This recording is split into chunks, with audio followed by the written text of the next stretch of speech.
Hello there guys, welcome to one of my live videos, and on this video there is lots to negotiate about. I am going to be giving you some more additional information regarding David De Gea, also going to be giving you the breaking news on Nemanja Matic, and there is also lots of other things to talk about, and I'm also going to give you some more news regarding Ole Gunnar Solsjaker. But the first topic of the development I'm going to start with is David De Gea. So, as I've updated you before, David De Gea could possibly leave Manchester United in the summer. Now, according to reports, recent reports that is, that Real Madrid are planning to put around the £70 million bidding for David De Gea. Now, obviously, Real Madrid have been long admirers of David De Gea. Reflecting back in 2015, Real Madrid were very close to getting David De Gea, but due to a fax machine on deadline day, this is why, his move to Real Madrid didn't materialise. But, Real Madrid, did drop their interest for a while. Obviously, the likes of PSG and also to, I think, Juventus have expressed their interest in David De Gea. Now, obviously, people have got different perceptions on David De Gea. Some United fans, would say they'd keep him, and some United fans, would say, they would get rid of him. Because obviously, David De Gea now is into his 9th season at Manchester United, and he has enjoyed 8 years here, and like I've mentioned before, I think he's had a good 6.5 years out the 8 years he has been here. I think at least in the last year and a half or so, David De Gea has been a liability, reflecting on the calamitous mistakes he has made, because he has made a lot of mistakes recently. Obviously made a bad mistake last week that led to Dominic Calvert-Lewin's first goal for Everton. So yeah, David De Gea has been getting some criticism. Don't forget Roy Keane last week criticised David De Gea. Now, so yeah, we could get rid of David De Gea this summer. The main explanations is, so it can help us, with our rebuilding process, because I did say we could still get a good 60 or 70 million pounds for David De Gea. And also too, Dean Henderson is set to come back to Manchester United after his loan spell with Sheffield United. I think he does want to return to Manchester United, does Dean Henderson, but he has been a revelation for Sheffield United. And like I mentioned, I think, Man United made the right decision by putting Dean Henderson out on loan. But, I do expect Dean Henderson to come back. And there has been a lot of talk saying that Dean Henderson, when he comes back, will be our number one goalkeeper, and David De Gea will lose his place in the team. Obviously, don't forget as well, we have got Sergio Romero, who's our second choice goalkeeper, but he tends to play in the cup games. Obviously, last September, David De Gea signed a new contract with Manchester United. It was like a 4-year contract with an option of a further year. And obviously, he's on now £375,000 a week at Manchester United. So that means he's the highest paid goalkeeper in the world, and he is the highest paid at the football club, is David De Gea. But you've got to credit David De Gea, because I think, he's enjoyed a good career with Manchester United. He has won everything here domestically.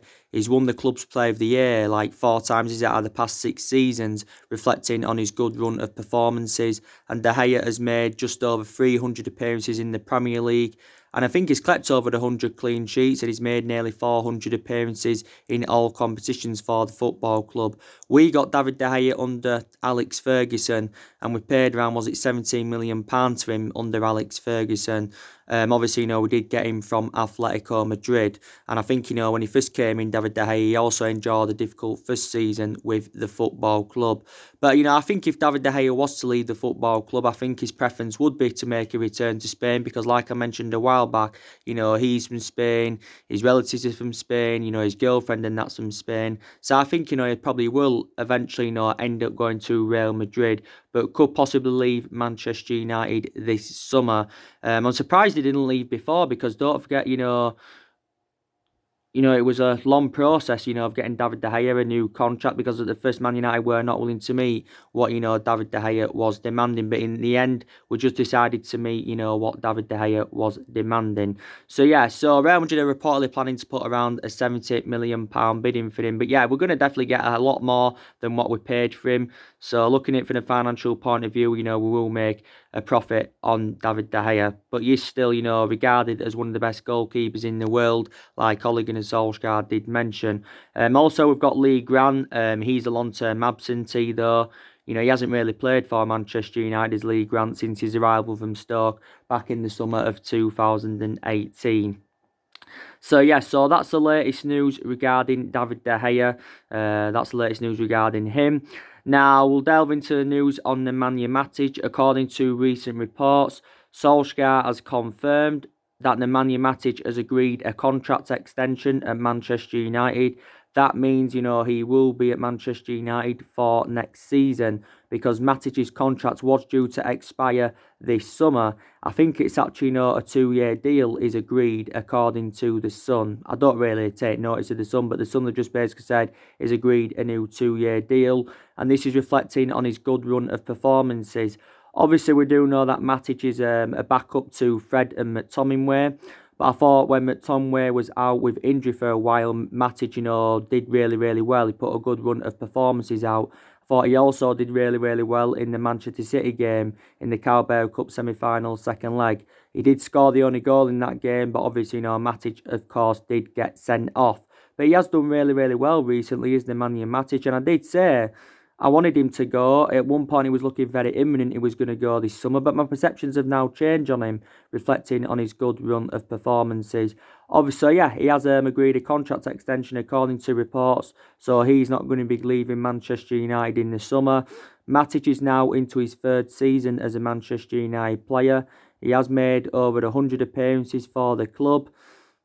Obviously, we paid around £40 million from Chelsea, so I do agree on the aspects that, that we did overpay for him. And he is now 31 years of age, so obviously, we wasn't going to give him a long-term contract. But I've got to say, a lot of aspects of Matic's game have improved. I know I did mention before that I have got element of concerns about Nemanja Matic. So the good news is he has agreed a contract extension at Manchester United. So we've been in talks, and now the talks have become successful. So Matic will be staying at Manchester United. So that's the breaking news on Nemanja Matic. But I think, we look much better now in that midfield, obviously, with Bruno Fernandes. Because Bruno Fernandes, he's making the difference in the team, is Bruno Fernandes. Very instrumental. He's like 2 players in one. His decision-making is very, very good. And I think he seems to be, making Matic look a lot quicker in our midfield. Bruno Fernandes has enjoyed a fantastic start to his Manchester United career. He's already on 3 goals. He's also provided 2 assists as Bruno Fernandes. And Solskjaer has been instructed to build a team around Bruno Fernandes. But, I've been very, very impressed with him. Obviously, Solskjaer, has praised, Bruno Fernandes for the impact he has made on the rest of the squad. Obviously, he's confident of the Bruno Fernandes and Paul Pogba partnership because I think Bruno Fernandes and Paul Pogba, will complement each other fantastically well in our midfield. And the good news is now that, Paul Pogba stepped up his fitness regime and he is now close to returning for Manchester United. I think probably Paul Pogba will be leaving the football club in the summer. I think he's excited about returning because, he wants to play alongside Bruno Fernandes, does Paul Pogba. Obviously, Solskjaer did confirm he's set to be in training, by next week. He's been working with the physios outside. Obviously, Paul Pogba's only played 8 games this season for Manchester United. His appearances have been limited. I think it's over a month ago now since he had the surgery on his ankle. But he's only made 8 appearances. The last game he started from the start was back in September. And, the last game he did play was on Boxing Day, Paul Pogba. Well, he did initially recover from injury, but then his injury, But the recurrence of the injury, means, he's been out for a while. So, Paul Pogba sustained quite a few injuries as a Manchester United player. Now, of course, Rio Ferdinand has urged us to make a decision over Paul Pogba's future because, it has been a long-running saga regarding Paul Pogba. Obviously, he's been subject to a lot of transfer speculation since he rejoined from Juventus back in 2016. There was talks about him leaving in January. Obviously, last summer there was a lot of talks about him leaving. Obviously, there was talks about him leaving, when we had Jose Mourinho because he had a bad relationship with Jose Mourinho, did Paul Pogba. Is there a possibility, chance that he could stay and that he could extend his contract at the club? Pogba, of course, has got like a year left now on his contract, but the club do have an option to extend his contract by a further year. But, looking at it from a financial point of view, I think it's beneficial if we get rid of him because we'll generate a lot of money for his departure. Plus, it'll free up our wage bill a little bit because Pogba is one of the highest paid players at Manchester United. He's one of the highest paid players. But I think it's PSG and Juventus that have expressed their interest, and reportedly they're planning to put around £100 million in for him. And I think we've quoted out that we want minimum £100 million for Paul Pogba. But it's very imperative, obviously, that we get more than what we paid for him because, we paid £89 million for the player. But I think if he does go, he'll go to Juventus PSG. If he doesn't go there, he will go to Real Madrid because, his preference was a move to Real Madrid last summer. But his move to Real Madrid last summer didn't materialise, reflecting on the substantial amount we put on him because we wanted around £150 million, was it, or 160 million for Paul Pogba last summer.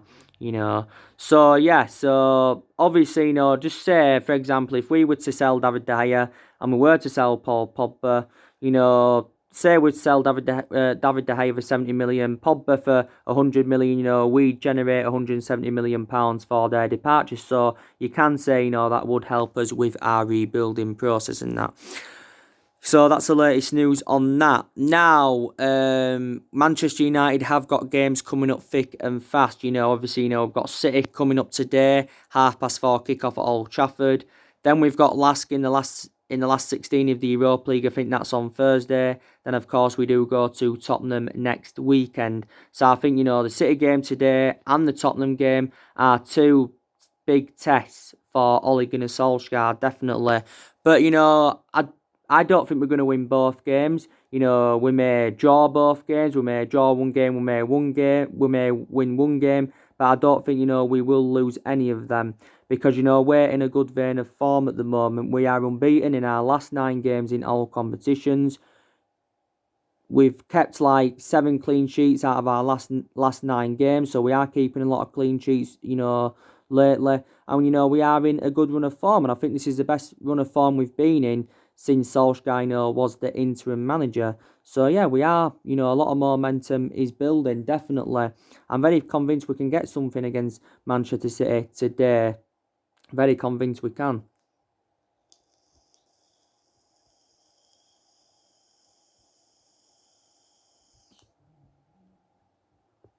I'm very convinced, that we can get something from Manchester City today. It's going to be, I do presume it's going to be an intriguing game.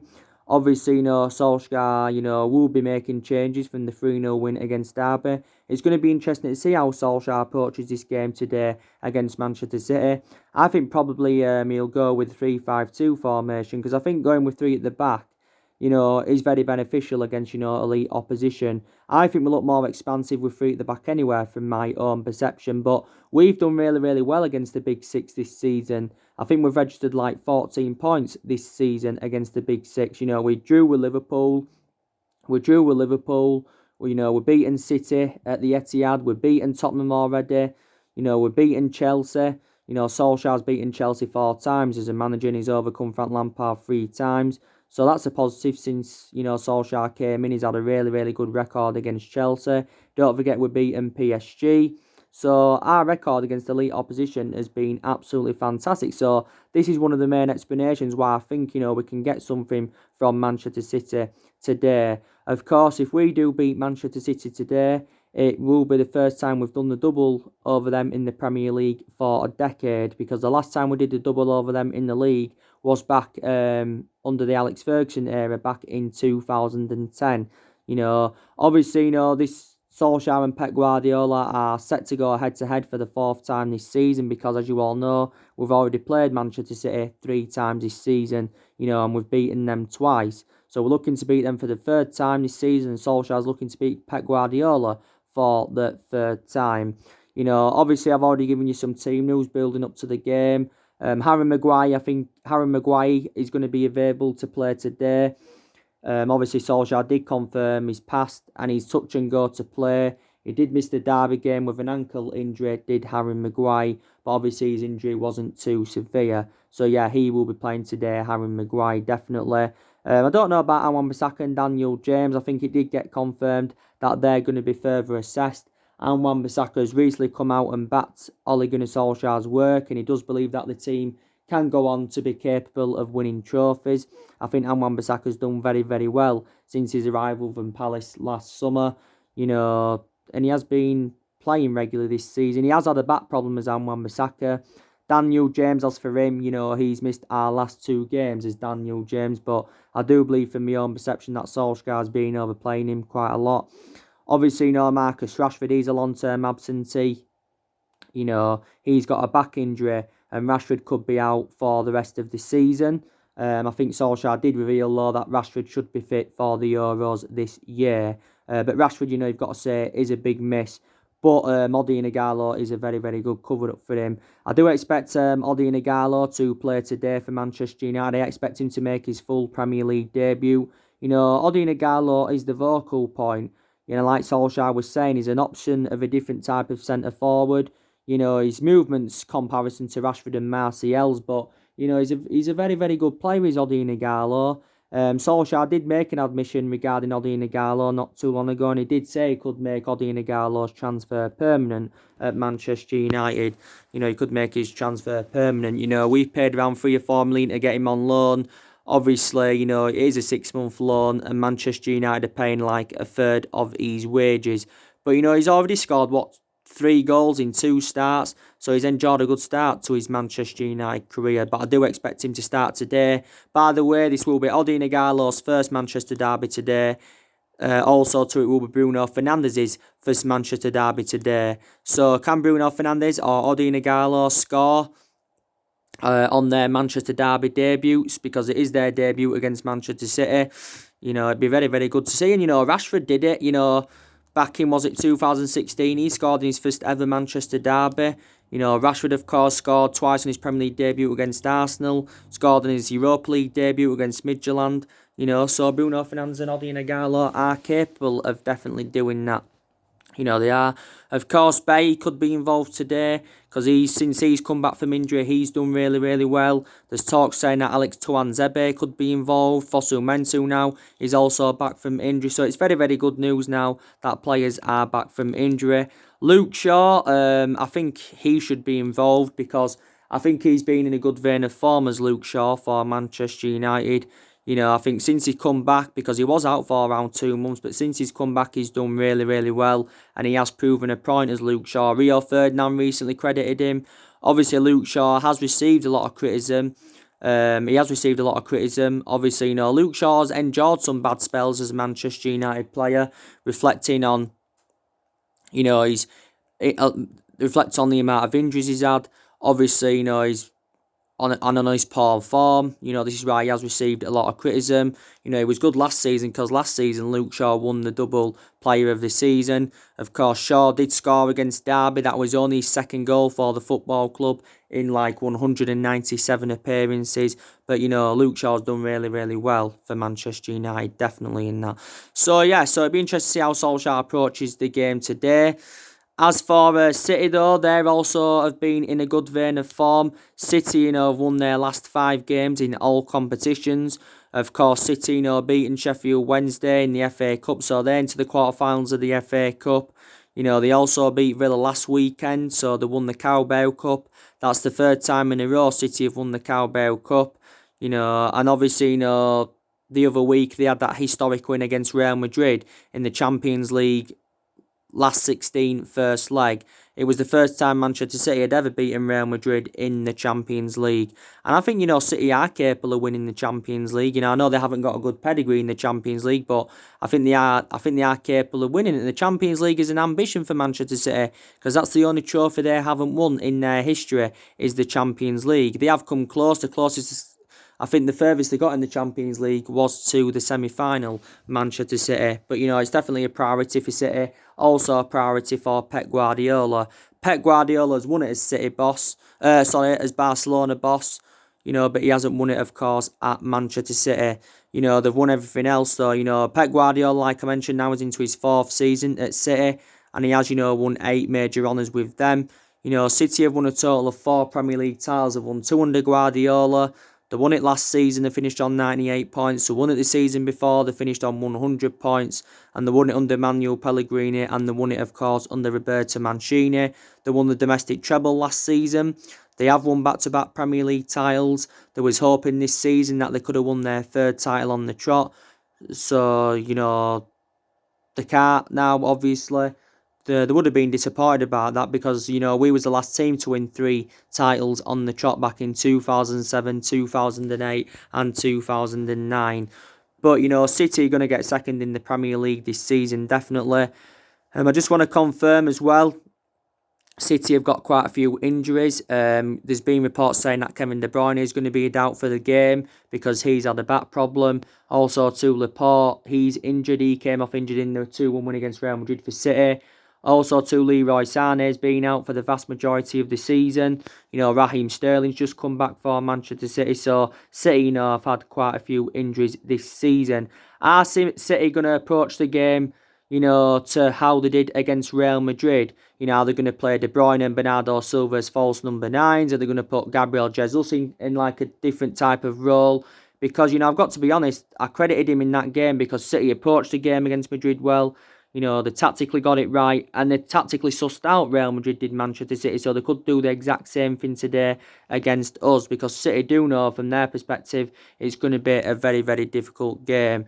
I think Pep Guardiola is under contract with City until the end of the 2020-21 season. There has been a lot of narratives in the mainstream media saying that Pep Guardiola could leave Manchester City, obviously reflecting on Manchester City's ban from the Champions League for the next 2 seasons.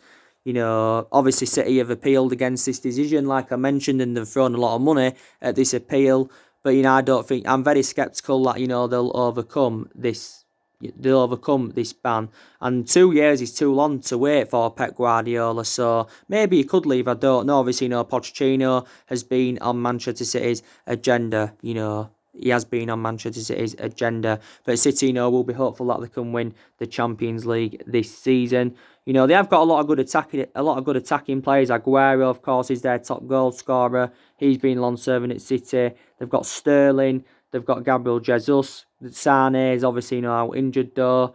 Obviously I don't rate John Stones. He doesn't get in the team. Otamendi and Fernandinho is Pep Guardiola's preference ahead of them. Is Pep Guardiola's preference ahead of John Stones, Otamendi and Fernandinho. John Stones is predominantly a centre-half. Otamendi and Fernandinho aren't predominantly centre-halves, but they still get there ahead of John Stones.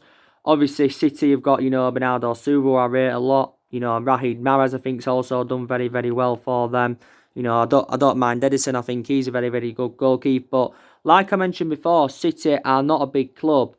Like I said, the main explanation why City have been so good in the last 4 or 5 years is because they have built a good squad. And, City have spent a hell of a lot of money.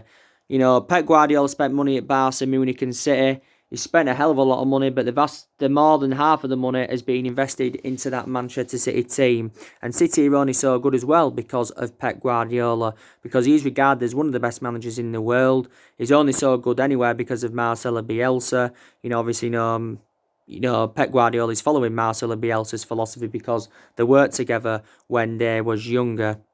But yeah, it's going to be a very, very intriguing game, like I mentioned. Solsjaker was coming out saying that he hopes it's going to be a classic Manchester derby. He also said, the scheduling of the Manchester derby is unfair. So what he means in that aspect is that, he believes City will be more prepared than us because obviously, we played on Thursday against Derby, and that. Also, too, Tottenham won't be an easy game, but I think we're definitely more than capable of beating Tottenham. Tottenham are in a bad vein of form. They drew with Burnley yesterday, did Tottenham. They are in a bad vein of form, are Tottenham. And, we're beating Tottenham already this season, like I mentioned. Solskjaer's beaten Tottenham twice as a manager, beating them this season 2-1, beating them last season at Tottenham 1-0, even though in the second half, we got absolutely trounced because Tottenham had a lot of chances in the second half. So Solskjaer's looking to beat Tottenham for the 3rd time as manager. Now, Tottenham have got a lot of problems. I think you've got the vast majority of Tottenham fans now demanding Jose Mourinho out. Obviously, Tottenham made a mistake in the first place by either getting rid of Mauricio Pochettino, because I thought he enjoyed a good 5.5-year tenure with Tottenham. Jose Mourinho did enjoy a good start to his managerial career with Tottenham, but now it's all gone tits up. It's all gone tits up. Now you've got a lot of Tottenham fans demanding him out. I think Mourinho is finished at the top level as a manager. I think he's also tactically naive, and I just think, Tottenham do need to get rid of him. There has been talks of Pochettino possibly returning to Tottenham. Definitely. But, Mourinho was good back in the day, but he's no longer good anymore. I think he's past his sell-by date. Obviously, Tottenham isn't doing any good. Don't forget, we had him for 2.5 years. Didn't work out. He did win the Europa League and the League Cup in his first season with us, though, and got us second in his first season, did Jose Mourinho. So you credit him for that, but he just wasn't good enough because the reasons it didn't work out for him at Manchester United, Mourinho, because he had bad disputes with the board. He had bad disputes with a lot of the top players. The board weren't backing the signings that I wanted to, bring into the club. So this is why it didn't work out under him. And the vast majority of our players are the players that Jose Mourinho brought in when he was at Manchester United. At Chelsea, he got sacked because of the club doctor. He had 2 spells at Chelsea. But he has got a good pedigree behind him. But I think now he's finished at the top level of management. And Tottenham have got injuries. They've got no Harry Kane. He's out with a hamstring problem. They've got Human Son out. Tottenham seem to be nothing without them 2 players. They seem to make the difference in Tottenham's team. I think Ryan Sessegnon's recently been out of injury for them. Also to Sissoko, he's also been injured. Ben Davies was injured earlier on in the season. Tottenham did get some signings in January under Mourinho. They got Jedson Fernandez. They got Steve Bergwijn, who I do rate a lot, to be fair, but they lost the likes of Danny Rose, they lost Christian Eriksen, so they have lost quite a few of their imperative players in recent years of Tottenham. So I'm very, very convinced, that Manchester United can beat Tottenham. If we can beat City today, we can beat Tottenham, even if we can, draw one and win one. I'm very convinced that Manchester United can finish in the top 4 this season. There's quite a lot of teams in that top 4 race. We are only 3 points behind top 4 at the moment. We've enjoyed our worst start to a Premier League season ever, but on the other hand, we can still finish in the top 4. And I do believe a lot of teams in the Premier League have been very, very poor this season. But, the top 4 is definitely a priority for Manchester United because we do need qualification for the Champions League. We need qualification for the Champions League. I think if we do get qualification for the Champions League, then maybe Ole Gunnar Solsjaker will be given another season at Manchester United, another full season, because this is his first full season at the moment. But if we don't get qualification for the Champions League, then maybe we'll get rid of him at the end of the season. Then we'll either recommend Pochettino in. If not Pochettino, Massimiliano Allegri, because there's been a lot of talks about them replacing Ole Gunnar Solskjaer at Manchester United and that. We've got quite a few other priorities. Obviously, the Europa League's a priority for us. That's a chance of getting some silverware on the board. Plus, it's it's another route to Champions League football. I'd love us to win the Europa League. And obviously, the FA Cup is a priority for us because that's another route for us. That's another route to getting some silverware on the board. Obviously, we are into the quarterfinals of the FA Cup for the 6th season on the trot, which is very, very good news. And we've not yet, conceded in the FA Cup.